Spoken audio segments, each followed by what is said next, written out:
So I've just recorded my whole reading wrap up and the mic was off. Try being a YouTuber for a day. Hi everyone, welcome back to my channel. If you've never been here before, my name is Abby. I am an ADHD 31-year-old lady who has never liked anything in a chill way, and that includes books. That includes films, TV, but today we're here to chat about books. We're here to talk about what I read in February. I am so excited to talk to you about the books that I had. So excited to talk to you about the books that I read this month. We had such a good reading month this month and I just can't wait to get into it. So I'm gonna finish this intro now and you're gonna have to catch up as we go. So the first book I read in February was The Nightingale by Kristen Hanna. This is the only physical book that I read in February. The rest are or were on Kindle Unlimited. So this is the only physical that we have. This was amazing. I'm just gonna come right off the bat. 5 stars. 5 stars, 5 stars, a 5-star read. It was absolutely insane. If you have never heard of The Nightingale or you have never read it, we follow Vianne and Isabel, siblings, during World War II. Vianne has a husband who is at the front. She also has a child to look after at home. Isabel is typical younger sister vibes. She is like, I'm gonna be the most rebellious rebel ever. See ya. And Vianne is like, I just need to keep my head down and endure for this child. My husband is coming home. I need to just stick this out because they live in Nazi occupied France. There's a lot going on in here. Please check the trigger warnings. This book deals with a lot of different themes. This is going into my god tier reads, absolute obsessions. Haven't went a day without thinking of Vianne and Isabel. Every time I think about this book, I tear up. It is so good. I didn't know that much about France during World War II, other than the fact that they surrendered. We didn't learn a lot about it in school. We didn't learn that much about what France endured, other than sort of a blanket. This was generally what was going on in France. So it's really interesting to read it from the point of views of Isabel and Vianne, because you sort of got more of an idea of what went on there. And horrific. I'm also, as much as I am a history girly, I'm not a history girly when it comes to wars. I'm really not. This was really interesting and very harrowing. It definitely mirrors what we see a lot going on worldwide at the minute. If you're somebody that's new to historical fiction, if you're somebody that's wanting to get into historical fiction, please start with Kristen Hanna. I've also read The Women by her. I've not read any of her other books, but they are on my TBR because I need to read everything she's ever written. The Women and The Nightingale completely changed my reading life. Completely. There's not a day where I don't think about The Women. There's not a day that I don't think about The Nightingale. Absolutely incredible. God tier. Obsessed. Well, bang on about forever and ever and ever and ever and ever. It really makes you pose the question, what would you do to keep your family safe? How far would you go to protect your family? And if you were in that situation, what would you do to endure what's happening? And again, I think it really speaks to a lot of what's going on just now, sort of like the fear that's been cultivated and just everything in general that's going on. I feel like there's not anybody that isn't affected by what is happening in the world right now, and I feel like this really holds up a mirror to be like, we really haven't come as far as we think we have. And there's not a day where I haven't asked myself, if I was in that situation, what would I do? And you want to be the hero, right? You want to know that you've made the right decision. You want to be on the side of Katniss and Peeta. You want to be on the side of the resistance. You want to be on the side of Xaden and Violet. But at the end of the day, you don't know until you are in that position. And it's really had my cogs turning, you know? It really, really has. Would highly recommend it to anybody. Anyone. I don't know. So the next book that I read was The Poppy War by R.F. Kuang. I absolutely loved this book. It was a 3.5 stars for me. Thought it was fabulous. Really, really enjoyed. I loved the different elements of the book. I loved sort of all the magic and all that kind of stuff. The thing though that I absolutely loved the most was R.F. Kuang's, the way she writes, the way that she paints a picture, the way that like I could see everything like a movie. And I don't normally get that. I'll get little flashes of things of like, oh, that's what, you know, that's what that character would look like, or I'm pretty sure that that's what that building would look like or whatever, but this literally played out like a movie in my head. It was just great. I really, really liked it. I can't tell you why I only rated it 3.5 stars. I feel like it has the potential to creep up to sort of a 4.5. But yeah, that was just the vibe that I felt after I finished, because if you don't know, we don't do structured rating system here. It's pure vibes for the rating system. So that was just the vibe I felt after, and it was also the vibe I felt whilst I was reading it. I was just sort of like, oh, I feel like this is only going to be a 3.5 star. But again, like I said with The Nightingale, there isn't a day where I haven't thought about it since I put it down. So I definitely will go back to reading the rest of the series. I'm not in a massive rush to, but I know that probably at some point I will. I love the complexity of the characters in this book. There wasn't anybody that was sort of black and white, like they're good, they're bad.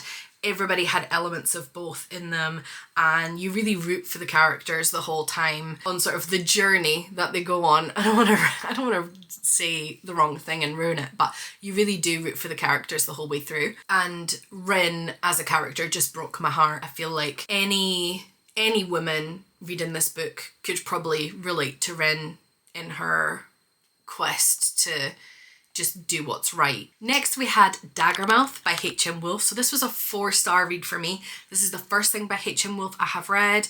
I absolutely loved it. Ate it up. Ate it up. I was absolutely hooked in. It was so, so good. I loved the characters, all of the characters in the book. Shadra is this complex, rage-filled, just warrior. She is, well, she's an assassin. She's not necessarily a warrior, but she is just this absolutely rage-fueled machine. I loved her. I was completely with her every step of the way of why she was so angry.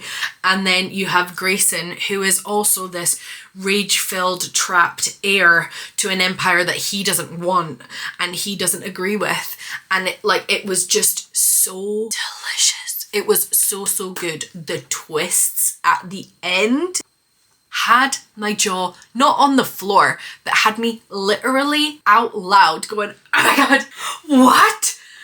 What the fuck is going on? I was so taken in by this book that it had me physically out loud screaming. The last couple of chapters, oh my goodness. Oh my, so good.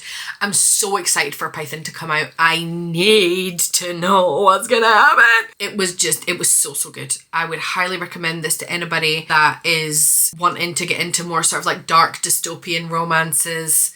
It was so good. Basically perfect. No notes. Incredible. The next book that I read was Fight by Sloane St. James. This was a 3.5 star for me as well. So I really, really enjoyed this. After reading Daggermouth, I didn't really know what I wanted to read. And I'd heard some people sort of talking about the Fight, Protect series, and I was like, right, okay, let's just give it a bash and see how I go. It's something light and fun and, you know, fluffy, whatever. If you're looking for a romance book that doesn't wait to get to the banging, read this. Read Fight right now. It was so good. The spice was so fun, and it also wasn't like too overdone. I've read a few books where I'm sort of like, okay, you know, and if you're not wanting to wait to like page 300 for the banging to happen, these guys are bang, bang, bangity bang well before that. in the first 50 pages, I think. But I really, really enjoyed it. I really enjoyed Sloane St. James's writing, and as somebody who is a contemporary romance girl at heart, it was a really nice book to sort of break up the heavier things that I'd read this month. So yeah, I really, really enjoyed it. And the last book that I read this month is Adelaide by Genevieve Wheeler. I have so much to say about this book. So much to say about it. The rating for this book is probably going to change also. We've got a lot of changing ratings this month, but I feel like this book is really going to change. So it is 4 stars, but I feel like it is probably going to change to a 5 because there is not a day that I haven't thought about it. And if you're somebody like me who has ADHD, who's never been chill about anything, this book I feel will really hit home in a big way. We follow Adelaide, who is currently at her rock bottom. She is in hospital after an attempt on her own life, and it basically shows us how she got there, because the doctors kind of try and make it out as a bit of like, oh, have you had a fight with your boyfriend? Then we go on the journey to find out why she is where she is. This book filled me with so much female rage. So much female rage. I think I've raged about it every day since I've read it. Basically, I hate the main male character in this book. I hate him. I hate him.